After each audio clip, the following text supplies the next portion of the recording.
दुख के बादल जब जब मंडराते, श्याम नाम लेते ही छट जाते। बाल विवाह का वो ना कर पाते, कभी दोबारा नजर नहीं आते।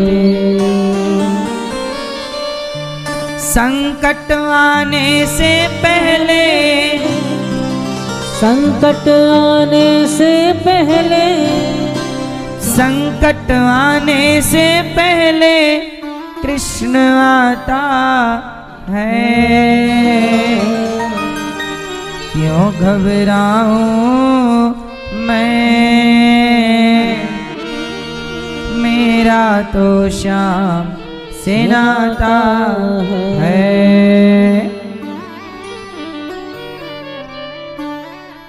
क्यों घबराएं हम, हमारा नाता भगवान से है।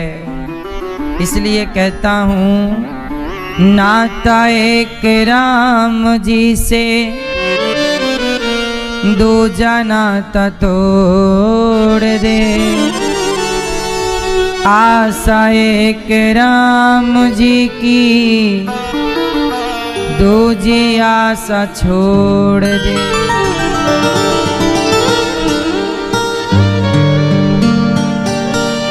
भगवान से एक रिश्ता जोड़कर जगत के नाते, जगत के रिश्ते, इन रिश्तों में उलझे नहीं रहना चाहिए। भगवान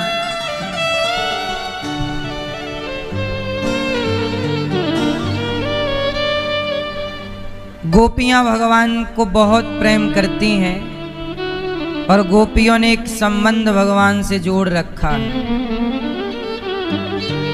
हे प्रभु, आप ही हमारे सर्वस्व हो।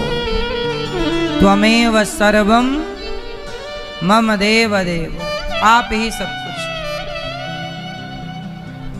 भगवान कृष्ण जब छोड़कर गोपियों को चले गए तो गोपियों को जैसे छोड़कर गए तो गोपियां मछली की तरह तड़पने लगी। 2 दिन का कहकर गए थे, 2 दिन इंतजार किया, अब आएंगे, अब आएंगे। आए नहीं श्याम जी, लगाई कहाँ देर रे। कहाँ गए प्रभु, कब आओगे? आपने तो कहा था 2 दिन में आऊंगा। गोपियां तड़प रही हैं, अब आएंगे, अब आएंगे। भक्त को क्या करना चाहिए? भगवान का इंतजार, इंतजार करते रहिए।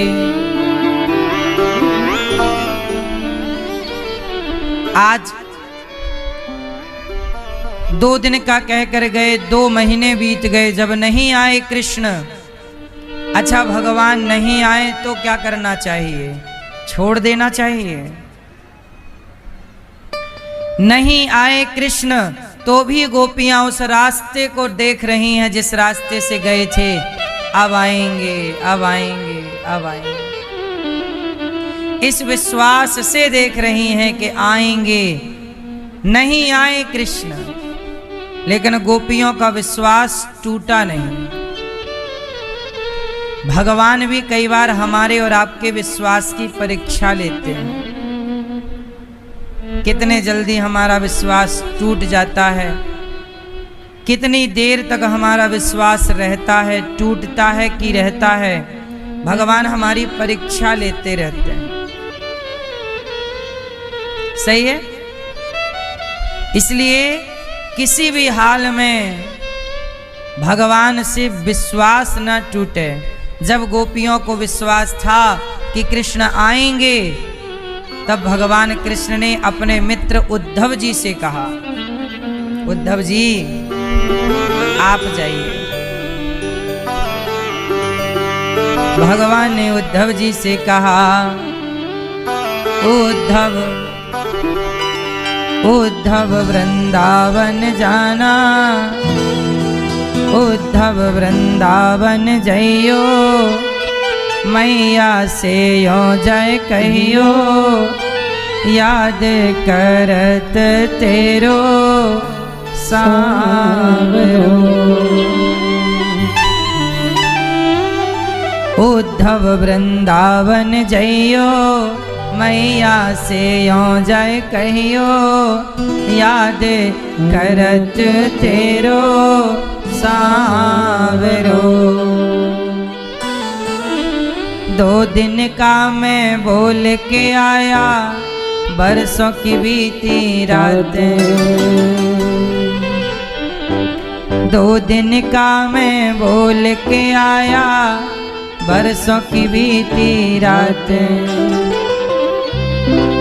कैसे जाऊं कैसे पूछूं उनके मन की बातें, कैसे जाऊं कैसे पूछूं उनके मन की बातें। उद्धव तुम जल्दी से जइयो, मैया से यो जय कहियो, याद करत तेरो सांवरो। उद्धव तुम जल्दी से जाओ, मेरी मैया मुझे याद कर रही हैं। वो रोज मेरे लिए रोटी बना रही होंगी। अब आएगा अब आएगा। गोपियां हमें टुकुर टुकुर निहार रही होंगी। उद्धव जी बोले, प्रभु आप ही चले जाओ, आप क्यों नहीं जाते? भगवान बोले, मैं जा नहीं सकता। क्यों? भगवान बोले कि मेरा शत्रु जो है, दुश्मन, वो जरासंध है। मैंने कंस को मार दिया है। कंस के ससुर का नाम है जरासंध। यदि मैं गया तो जरासंध को पता चल जाएगा कि मेरे प्रेम करने वाली गोपियां और मैया बाबा वृंदावन में है। फिर वो जरासंध मुझे नुकसान नहीं पहुंचाएगा, मेरी गोपियों को, मैया बाबा को नुकसान पहुंचाएगा। इसलिए मैं अपने प्रेम के इस रहस्य को खोलना नहीं चाहता। प्रेम गुप्त ही रहे तो अच्छा है। उद्धव जी आप जाओ, हमारी गोपियों को समझाओ, रोती बहुत हैं वो। चले उद्धव जी, चले मथुरा से जब कुछ दूर, वृंदावन निकट आया। यहीं से प्रेम ने अपना अनोखा रंग दिखलाया। बिटप झुक कर ये कहते हैं, इधर आओ इधर आओ। पपीहा कह रहा, पी कहाँ ये भी तो बतलाओ। नदी यमुना की धारा शब्द हरिहर का सुनाती है। भ्रमर गुंजार से भी यही मधुर आवाज आती है। गोपियां कहती हैं, उद्धव जी जब वृंदावन की ओर आए ना, तो उद्धव जी बड़े ज्ञानी हैं, पर आज कहाँ जा रहे हैं? प्रेमी गोपियों से मिलने। अच्छा, एक होता है ज्ञानी और एक होता है प्रेमी। बताओ कौन श्रेष्ठ है, ज्ञानी के प्रेमी? कौन बड़ा? ज्ञान बड़ा कि प्रेम बड़ा? कौन बड़ा? प्रेम बड़ा। ज्ञान से बड़ा प्रेम है। भगवान ज्ञान से ज्यादा प्रेम को पसंद करते हैं। इसलिए कहता हूं, हमें बहुत ज्ञान हो ना हो, पर भगवान से प्रेम बहुत होना चाहिए। बहुत ज्ञान से भगवान नहीं रीझते, बहुत प्रेम से भगवान रीझते हैं। रावण कितना ज्ञानी था और शबरी माता कितनी ज्ञानी थी। बताओ कौन ज्ञानी है, रावण के शबरी माता? कौन ज्ञानी है? रावण बड़ा ज्ञानी है, लेकिन ज्ञानी रावण को राम ना नजर आए, पहचान ना पाया, और प्रेमी शबरी राम को पहचान गई।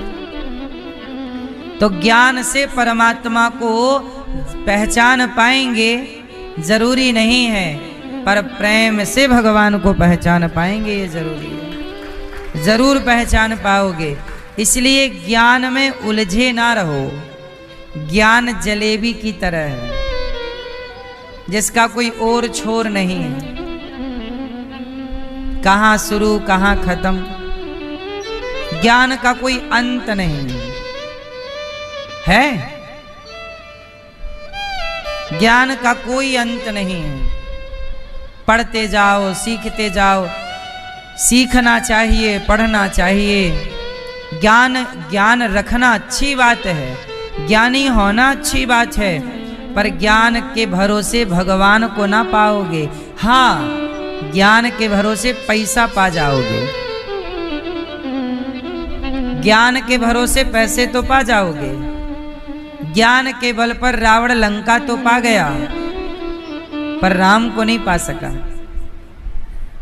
ठीक है, इसलिए जब भगवान को पाने की बात आएगी तो ज्ञान के घमंड के पहाड़ से नीचे उतर करके आपको शबरी जैसा प्रेमी होना ही पड़ेगा, गोपियों जैसा प्रेमी होना ही पड़ेगा, तब परमात्मा समझ आएगा। ज्ञान से कुछ ना होता, ज्ञानी होना जरूरी है, ज्ञान जरूरी है, परंतु ज्ञान से अधिक प्रेम। अच्छा, प्रेम क्या है? एक भक्त है, नाम है भक्त का धन्ना। क्या नाम है? धन्ना।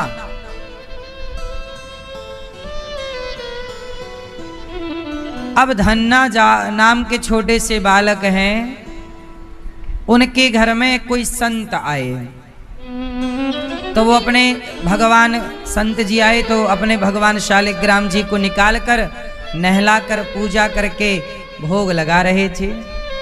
तो धन्ना छोटा बालक था, संत जी के बगल में बैठ के बोला, गुरुजी ये कौन है? तो धन्ना से गुरुजी ने कहा कि बेटा ये तो भगवान है। धन्ना बोले हमें भी भगवान चाहिए, ये भगवान हमें दे दो। गुरुजी बोले बालक तो हमारे शालिग्राम ही मांग लेगा। अच्छा बालक, हम तुम्हें कल भगवान देंगे। ठीक है। गुरुजी गए नहाने, पास में नदी थी, तो नदी से गोल गोल पत्थर उठा के ले आए। बोले बच्चा मचलेगा तो दे देंगे।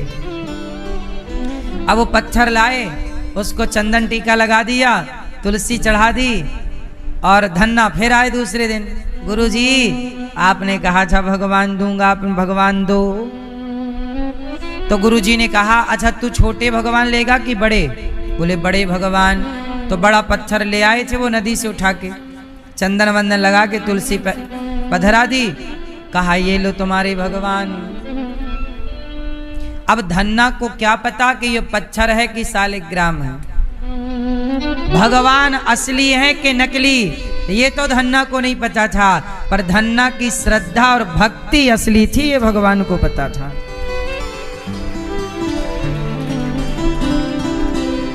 अब धन्ना वो पत्थर ले आया। अब गुरुजी ने कहा रोज पूजा किया करो, भोग लगा के खाया करो। अच्छा गुरुजी। अब वो रोज, अब क्या करे कि उसने चंदन लगाया, नहलाया और चंदन वंदन लगाया। मैया ने कहा जा गैया चरा के आ, तो मैया ने गैया चराने भेज दिया धन्ना को, और अचार रोटी माँ ने बांध दिया कि भूख लगे तो खेत में खा लियो लाला।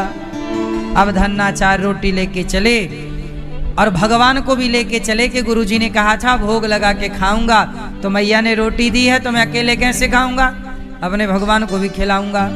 और धन्ना बिल्कुल भोला भाला बालक। अब गए गैया चराने, तो गैया तो जंगल में चरने लगी। अब धन्ना को लगी भूख, तो उसने पत्ते वत्ते तोड़े, पेड़ से पत्तों की आसन बनाई, आसन में अपने भगवान को बिठाया। जंगल में फूल उल थे, लाके भगवान को चढ़ाया। कहा, हे भगवान, बासी रोटी दी है माँ ने और अचार दिया है, आप खाओ बासी रोटी और अचार। अब रख दिया रोटी, कहा खाओ प्रभु। अब भगवान काय को खाएं, भगवान नहीं खाए, वो तो पत्थर की शिला थी ना, लेकिन उसकी आस्था थी कि ये भगवान है, और वो था पत्थर। अब बोला खाओ खाओ, भगवान नहीं आए। उसके घर जाने का टाइम हो गया, भगवान नहीं आए। वो रोता रहा, हे प्रभु, हे प्रभु, आप भोग लगा, हमें बड़ी भूख लगी है। अब घर गए तो मैया ने भोजन दिया। अब भोजन बनाया, माँ ने भोजन परोसा। तो धन्ना बोला, माँ मैं आता हूँ। भोग थाली लेके चला गया अपने कमरे में, भगवान को बोले खाओ। घर में भी भगवान नहीं खाए। आज पूरा दिन निकल गया, उसने कुछ खाया नहीं, क्योंकि भगवान नहीं खाए। दूसरा दिन हुआ, फिर वही हाल, भगवान को खिलाए खाए ना। तीसरे दिन फिर वही हाल, चौथे दिन फिर वही हाल, 6 दिन बीत गए। अब वो बच्चा ही था, भूखा बेचारा छटपटाने लगा। अब उसकी स्थिति ऐसी हो गई, 7वें दिन मैया ने कहा जाओ गैया चरा के आओ। और तुम दुबले से कैसे हो गए, क्या हुआ? अब वो किसी को बताए ना कि मैं खा नहीं रहा हूं।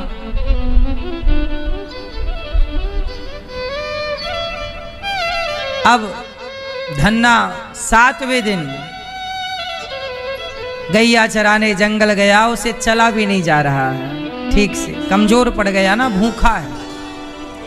अब तो भगवान को रखा, कहा प्रभु क्या गलती हो गई नाथ, क्या अपराध हो गया?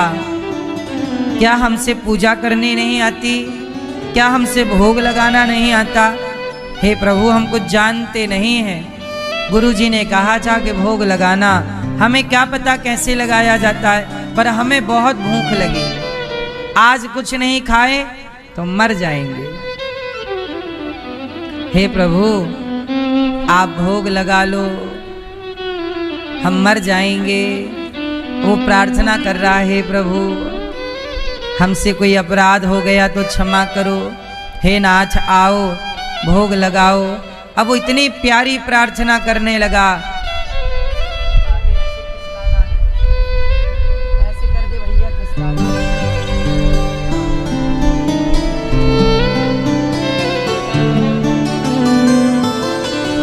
अब भगवान धन्ना के प्रेम में, धन्ना बोला तो प्राण निकल जाएंगे प्रभु, अब हम मर जाएंगे।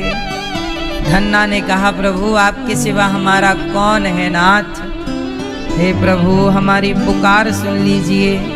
अब 7वें दिन भगवान शालिग्राम जी, उनके जो पत्थर था, वो पत्थर तो देखो पत्थर ही था, लेकिन उस भक्ति की श्रद्धा तो पत्थर नहीं थी। इसलिए भगवान पत्थर वत्थर में नहीं होते, मंदिर में नहीं, भक्त के विश्वास में भगवान होते हैं। उसे विश्वास था तो वो पत्थर की शिला से प्रकट हो गए भगवान, और प्रकट हुए छोटे से भगवान, बाल रूप में गैया चराने वाले कृष्ण कन्हैया। धन्ना से बोले धन्ना आज 7वां दिन है, तुमने कुछ खाया नहीं, पहले तुम खाओ फिर हम खाएंगे।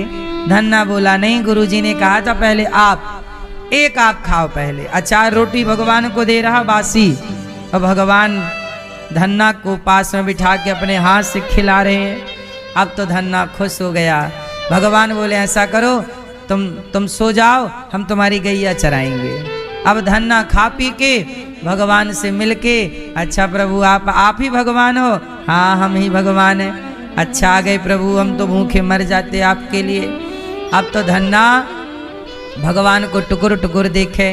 अब तो रोज का नियम बन गया, लाए रोटी और भगवान को बुलाए, भगवान आए और धन्ना और भगवान दोनों खेलें, दोनों बच्चे थे, वो भी बालक और भगवान भी बाल रूप में, दोनों खेले दोनों। अब धन्ना सो जाए तो भगवान गैया चराए। एक दिन क्या हुआ, धन्ना बोला कि प्रभु ये बताओ आपकी क्या आज्ञा है, मैं क्या करूं। भगवान बोले कि सुनो धन्ना, तुम बहुत अच्छे भक्त हो, पर तुम ऐसा करो, तुम मेरे भक्तों की सेवा करो। देखो भगवान सुनो मैया, जो आप दिन भर पूजा पाठ करती हो ना, आपकी पूजा पाठ से जिस दिन भगवान आपको मिलेंगे, उस दिन भगवान आपको क्या कहेंगे पता है? धन्ना को मिल गए भगवान, तो धन्ना से भगवान बोले कि तुम मेरे भक्तों की सेवा करो, तुम मेरे भक्तों की। अच्छा ठीक है।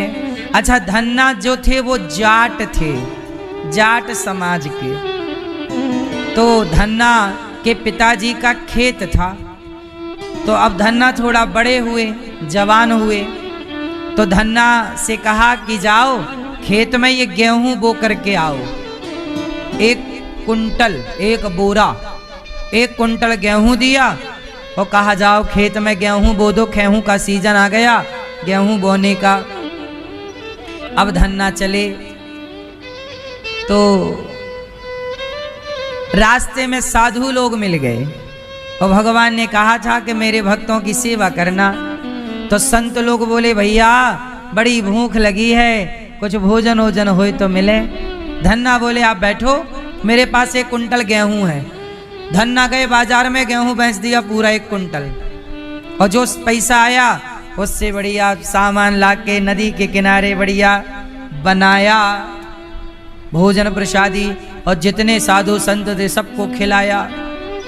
अब सब खा गए। अब पिताजी को कैसे बताएं कि हमने गेहूं बो दिया? तो गए तो बैल वैल खेत में जोते और बालू भर ली, बालू रेत नदी की, और रेत भर के रेत बोने लगे। बोले पिताजी को कह देंगे कि भाई हमने बोया तो था, कुछ हुआ ही नहीं। ये तो नहीं कहेंगे कि तुमने बोया नहीं था।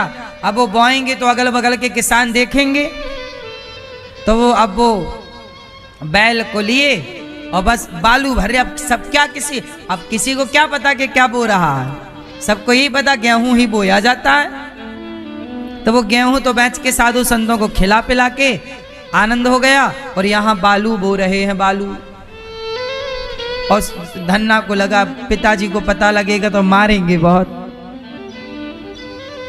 अब बालू बोए, बगल के किसानों को और बोले हाँ भैया अच्छी चल रही है बुवाई, हाँ हाँ। हम धन्ना बोले हमारी तो बढ़िया चल रही है बुवाई। अब पूरा 1 कुंटल गेहूं, मतलब पूरा खेत तो जुताई कर दी, पर बो दिया बालू। चलो अब धन्ना को बड़ी चिंता हुई कि हे भगवान सबकी तो फसल अंकुरित हो गई होगी, निकल आया होगा पौधा, हमारा तो निकले ही नहीं होगा। बालू थोड़ी निकलेगी, रेत थोड़ी होगी। लेकिन गांव वाले किसान आके बोले धन्ना के पिताजी से, सुनो आपका छोरा अब बहुत समझदार हो गया, धन्ना को किसानी करनी आ गई, इसने क्या गेहूं बोया, क्या समय पर बोया, सबसे टॉप की फसल है तुम्हारी। अब तो धन्ना बोले कि ये तो मरवाएंगे, ये तो ताने मार रहे हैं, हमारा तो खेत सूखा पड़ा होगा, ये बालू थोड़ी कोई उगेगी। अब पिताजी बोले चलो देख के आए। अब धन्ना बोले हे भगवान अब पिताजी गए हैं, खाली खेत होगा, ये तो ताने व्यंग मार रहे हैं कि देखो अच्छी फसल है, जबकि हम तो बोए ही नहीं। जब गए तो वास्तविक में उस खेत में सबसे अच्छी गेहूं थी, इतना बड़ा बड़ा पौधा हो गया। अब तो धन्ना के पिताजी आए, पीठ थपथपाए, वाह बेटा तूने तो अच्छी फसल की।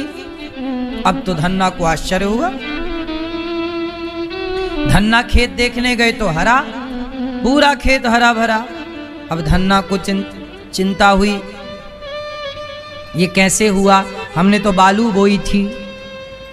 अब दूसरे दिन फिर भगवान को बुलाया भोग लगाने के लिए, हे प्रभु आओ।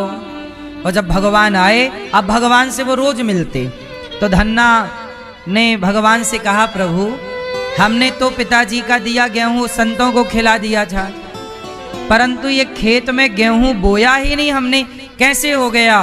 तब भगवान ने कहा कि धन्ना, जब तूने अपना गेहूं मेरे भक्तों की सेवा में लगाई, तो मैं भी तेरी सेवा में, मैं ही रात के गेहूं बो के चला गया था। तूने जो दान दिया वो मैंने तुझे लौटा दिया। तूने जितना संतों की सेवा में लगाया, मैं रखता थोड़ी हूं, मैं तो भक्त को वापस करता हूं। तो मैं आपसे ये कहना चाहता हूं कि भगवान आपको मिल भी जाएंगे तो आपसे कहेंगे यही कि सेवा करो। भक्त की सेवा से ही भगवान प्रसन्न होते हैं। तो आपको भी धन्ना की तरह, जैसे उन्होंने संतों की सेवा की, बहुत सेवा करते, आगे बहुत कथा है धन्ना की सेवा की, तभी से हो गया। लोग ताने मारने लगे, कहावत बन गई, हम कोई धन्ना सेठ हैं क्या? जब कोई आपसे मांगता है और आप कहते हैं कि नहीं है, वो कहता है कि आपके पास है, आप दे नहीं रहे, तब बात बात में आप कई बार बोलते हैं कि हम धन्ना सेठ हैं क्या? तो धन्ना सेठ हूं क्या, ये कहावत धन्ना के नाम से स्टार्ट हुई। धन्ना के आगे कथा, जब उनके पिता को पता लगा कि मेरा, अच्छा उसकी फसल जितनी हुई सारी बेचकर सेवा कर दी, गांव में अन्न क्षेत्र चालू कर दिया, कोई भी साधु आए सबको, पिताजी नाराज हो कि तूने पूरा पैसा तो बर्बाद कर दिया, ये बाबाओजियों को खिलाने पिलाने में बर्बाद कर दिया।